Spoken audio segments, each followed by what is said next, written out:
अस्सलाम वालेकुम दोस्तों, कैसे हो आप सब। उम्मीद करूंगा आप सब अच्छे होंगे। स्वागत है एक बार फिर से आप सबका मेरे यूट्यूब चैनल पे।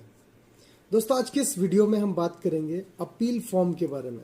Appeal form Saudi council of engineers में कैसे फिल करते हैं, कैसे सबमिट करते हैं इसकी ज़रूरत आपको कब पड़ सकती है, इसका कंप्लीट डिटेल्स इस वीडियो में मैं बताने वाला हूँ।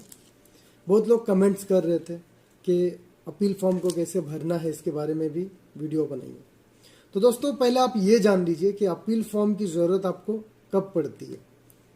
आपको इसकी ज़रूरत ना पड़े तो ही बेटर है।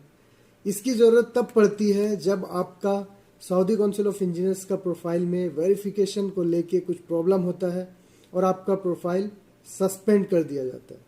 ऑलरेडी मैंने एक वीडियो में बताया है कि सस्पेंड होने का क्या रीजंस हो सकते हैं। कभी क्या होता है, आपका इंस्टीट्यूट से नेगेटिव रिप्लाई आता है या कोई इंस्टीट्यूट रिप्लाई ही नहीं देता है, या फिर आपने कोई फेक सर्टिफिकेट, गलत सर्टिफिकेट सबमिट किया, या कोई मिसअंडरस्टैंडिंग हुई हो तदकीक या फिर कदरे बे के और आपके इंस्टीट्यूट में, जिसके वजह से आपका मेंबरशिप जो है वो सस्पेंड कर दिया जाता है। तो ये रीजंस हो सकते हैं सस्पेंड होने का। अब जिन लोगों का भी सस्पेंड हो चुका है और वो जानते हैं कि उनका सारा कुछ जेन्युइन है, उनके साथ गलत हुआ है, तो उनके पास एक ऑप्शन है अपील फॉर्म को सबमिट करके फिर से वेरिफिकेशन अप्लाई करने का। इसके लिए 500 रियाल आपको चार्ज पे करना पड़ता है। तो जो लोगों के साथ भी ऐसा कुछ गलत हुआ है कि उनका सब कुछ ओके है फिर भी सस्पेंड हुआ है उनका प्रोफाइल, तो वो इस फॉर्म को सबमिट कर सकते हैं।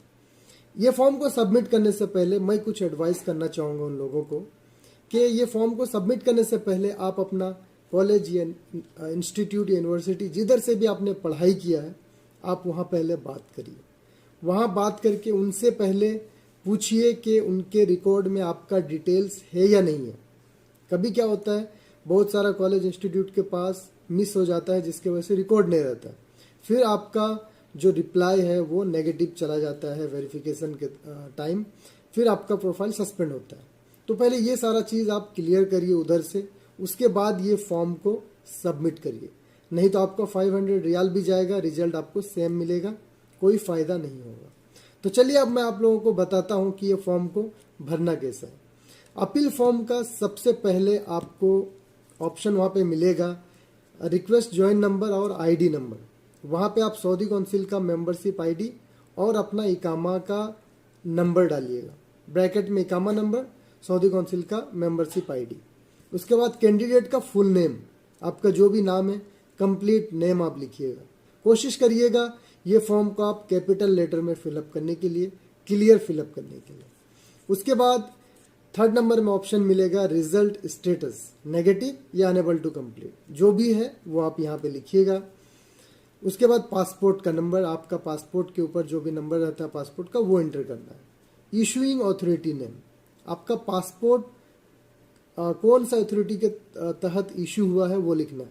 अगर मैं एग्जांपल पे बोलूँ इंडिया में, तो हमारा Indian ministry of external affairs issue करती है हमारा पासपोर्ट को, तो हम वो लिखेंगे Indian ministry of external affairs. जो लोग पाकिस्तान से हैं, अदर कोई कंट्री से हैं, आप अपना कंट्री का इशूइंग अथॉरिटी का जो नाम है वो आप पता करके वो फिलअप करोगे, ठीक है।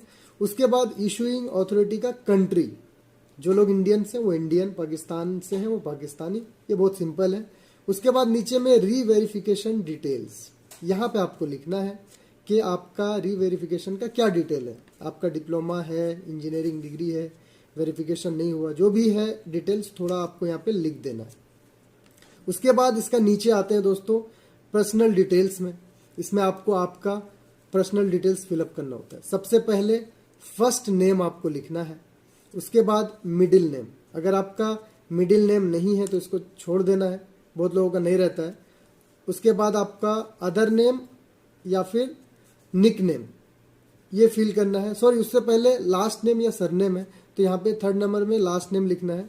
उसके बाद अदर नेम, निक नेम में आपका जो भी घर में निक नेम है वो आपको एंटर करना है। उसके बाद पासपोर्ट में आपका जो पासपोर्ट नंबर है वो देना है। जेंडर में आपको मेल देना है, ठीक है, क्योंकि ज़्यादातर लोग मेल ही हैं तो मेल देना है। उसके बाद मोबाइल नंबर है, मोबाइल नंबर आपका यहीं का आप मोबाइल नंबर दीजिएगा। उसके बाद कंप्लीट करंट एड्रेस, जो भी लोग यहाँ पे जॉब कर रहे हैं सऊदी अरबिया में, जहाँ पे भी हैं आप कंप्लीट एड्रेस दीजिएगा। कंट्री ऑफ रेसिडेंस, यहाँ पे आप लिखिएगा जहाँ के आप हो। अगर इंडियन है तो इंडियन, पाकिस्तानी है तो पाकिस्तानी, बांग्लादेशी तो बांग्लादेश। उसके बाद नेशनलिटी, आप जो भी कंट्री से बिलोंग करते हो वो लिखोगे। डेट ऑफ बर्थ, अब इसमें बहुत लोगों को दिक्कत होगा, डेट ऑफ बर्थ किसी का पासपोर्ट में अलग, सर्टिफिकेट में अलग रहता है, तो ये सारा चीज़ को करेक्शन कराना पड़ सकता है। मैंने उस पर भी एक वीडियो बनाया है, आप वो देख सकते हैं कि नाम मिसमैच से आपको क्या दिक्कत हो सकता है। तो इसमें आपका पासपोर्ट के अकॉर्डिंग डेट ऑफ बर्थ देना पड़ेगा।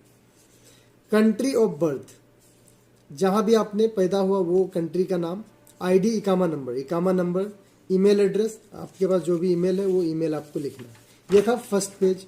सेकंड पेज में आपको एजुकेशनल डिटेल्स फिलअप करना होता है। एजुकेशनल डिटेल्स में क्या, आपका नाम, जो भी सर्टिफिकेट में नाम है वो आप लिखिएगा। उसके बाद आपका यूनिवर्सिटी या इंस्टीट्यूट का नाम, जो आप देखते होंगे आपके डिप्लोमा या इंजीनियर डिग्री के ऊपर कॉलेज का, इंस्टीट्यूट का नाम रहता है, तो उसका पूरा नाम आपको लिखना है। उसके बाद कॉलेज नेम इफ अप्लाइज, कभी कभी क्या होता है एक इंस्टीट्यूट किसी और कॉलेज के साथ टाइप रहता है या फिर कॉलेज भी रहता है, अगर ऐसा है तो आप सेकंड में भी अदर का नाम लिख सकते हैं। उसके बाद है यूनिवर्सिटी इंस्टीट्यूशन कंप्लीट एड्रेस, ये काफ़ी इंपॉर्टेंट है वेरिफिकेशन के लिए। कहाँ पे आपका कॉलेज है, इंस्टीट्यूट है, उसका भी आपको कंप्लीट एड्रेस देना होगा। अगर आप नहीं जानते उसका कंप्लीट एड्रेस, क्योंकि बहुत लोग दूसरे स्टेट में जाके पढ़ाई करते हैं, दूर में जाके पढ़ाई करते हैं, तो आप उनसे ले करके इंस्टीट्यूट से कंप्लीट एड्रेस आप डालिएगा पोस्टल एड्रेस के साथ। उसके बाद सिटी, कौन सा सिटी में है वो, कंट्री में आपका कंट्री का भी नाम लिखना है। उसके बाद क्वालिफिकेशन, मेजर टाइप, आपने क्या उधर से पढ़ाई किया है, जो भी आपने सऊदी काउंसिल में सबमिट किया वो लिखना है। अगर आपके पास डिप्लोमा है तो डिप्लोमा, इंजीनियरिंग डिग्री है तो engineering degree. Student roll number, दोस्तों ये जब आप एडमिशन लेते हैं तब रहता है। बहुत सारा इंस्टीट्यूट, कॉलेज जो है आपका सर्टिफिकेट में ही मेंशन करते हैं रोल नंबर, वो लिख सकते हैं, नहीं है तो आप उनसे कांटेक्ट करके उधर से लेके लिख सकते हो यहाँ पे।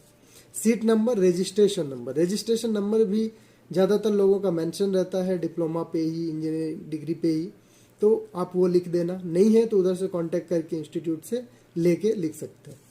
उसके बाद अटेंडेंस डेट, इसमें थोड़ा सा कंफ्यूजन हो सकता है आपको।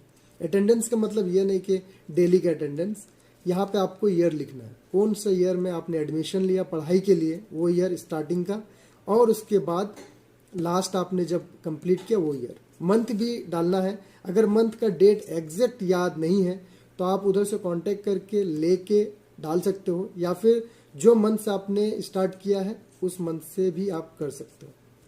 उसके बाद क्वालिफिकेशन अवार्ड, ये होता है इशू डेट, जब भी आप एग्ज़ाम देते हो, एग्ज़ाम के तुरंत बाद रिजल्ट नहीं मिलता है, कुछ महीने का टाइम लेती है इंस्टीट्यूट कॉलेज, उसके बाद आपको मिलता है। तो ये जो इशू डेट होता है ना, वो यहाँ पे फिलअप करना। तो ये सेकंड पेज भी हम लोग कर लिए फिलअप। अब मैं आता हूँ थर्ड पेज में। थर्ड पेज में दोस्तों यहाँ पे देखिए लिखा हुआ है select item which document was provided, आपने क्या डॉक्यूमेंट सबमिट किया था सऊदी काउंसिल ऑफ इंजीनियर्स में, वो आपको सिलेक्ट करना है। Clear complete copy of educational certificate, जो भी आपने मार्कशीट, डिप्लोमा या इंजीनियरिंग डिग्री जो जो आपने सबमिट किया है सब कुछ आपको उसमें टिक मारना है, मार्कशीट का भी। उसके बाद कोशिश करिएगा उसका जेरोक्स भी इस फॉर्म के साथ आप अटैच करो। उसके बाद नीचे आएगा सिग्नेचर, सिंपल आपको सिग्नेचर करना है।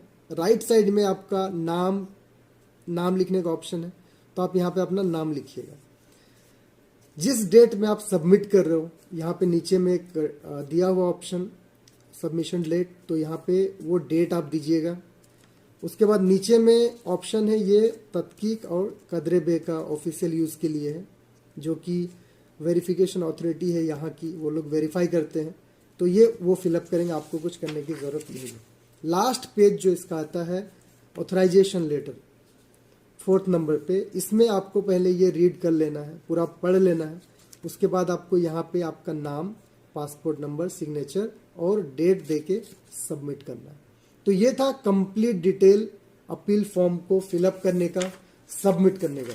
अगर कुछ मिस कर गया मैं बता पाने में, कमेंट करके मुझे बताइएगा, इंशाल्लाह मैं आप लोगों का हेल्प करूँगा। दोस्तों मैं उम्मीद करूँगा ये वीडियो आप लोगों के लिए हेल्पफुल रही होगी। शेयर करिए अपने दोस्तों तक भी, हेल्प करिए सबका। ख्याल रखिए अपना। Thank you so much for watching.